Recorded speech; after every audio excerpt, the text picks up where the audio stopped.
CEOs from a range of sectors met with President Biden at the White House yesterday. Among those in attendance, Ken Chenault and the CEOs of IBM, Target, and Exelon. Exelon CEO Calvin Butler joins us right now. Good morning to you.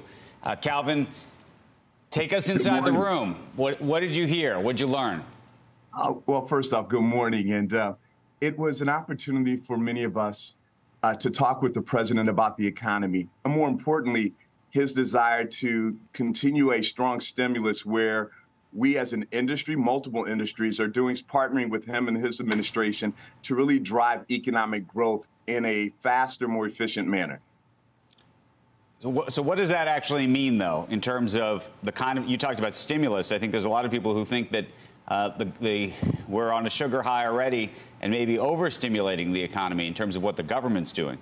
Well, I think what he said in a very direct way, he goes, look, I just need to hear from you on what we can be doing more to ensure that you have the latitude and the tools in your box to keep employing and driving economic growth. And we talked about some very specific details as it related to each industry, as you said, that was represented across a room, where it was workforce recruitment, development, retooling, retraining, reducing tariffs on some of the imports that are coming in. So we talked about real things and tangible ways that his administration could do in real time.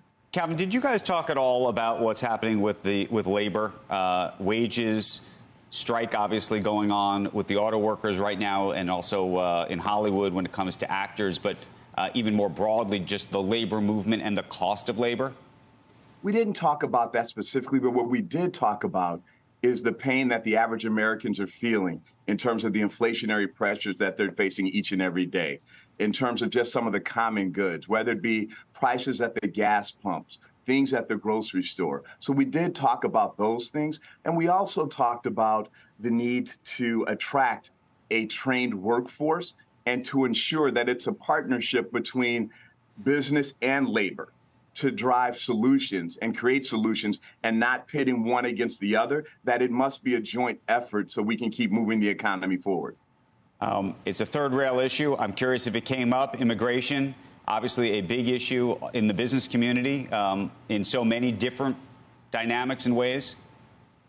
Immigration was not touched. But I think you can't not address immigration as we talk about the recruitment of talent. Because that has to be at the forefront of a strong policy. But this wasn't.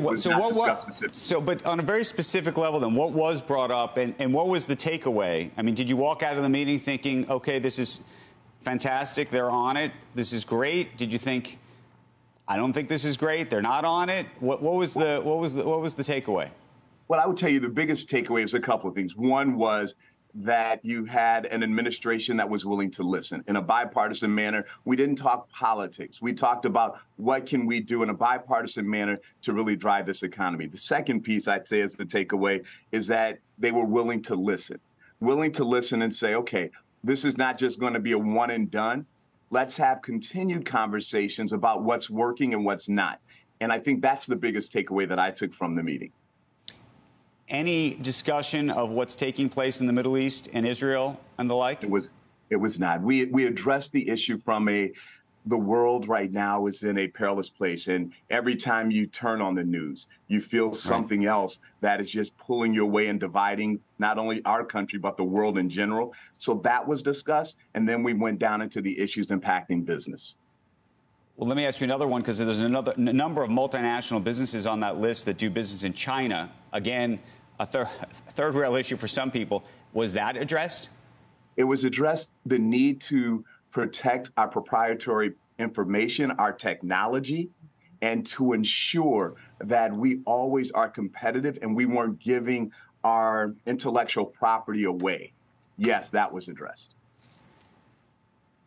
You know, I think that the biggest question that viewers who are watching you now in the business community want to know is how you feel about, I mean, and maybe you're going to think there's a political question, but how do you feel about this administration?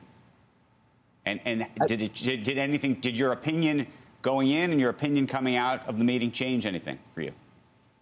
No, I think what we have as a company, you know, I'm hired to represent Exelon's employees and it's 19,000 individuals to run a safe and reliable electric grid. And the fact that I had an administration that was willing to listen to the issues that are impacting the energy transformation, that's what I led with. And the fact that he had a cross representation of industries and is talking about the issues that are important to us, it was key. So that's how we led with it, and that's how we ended with it.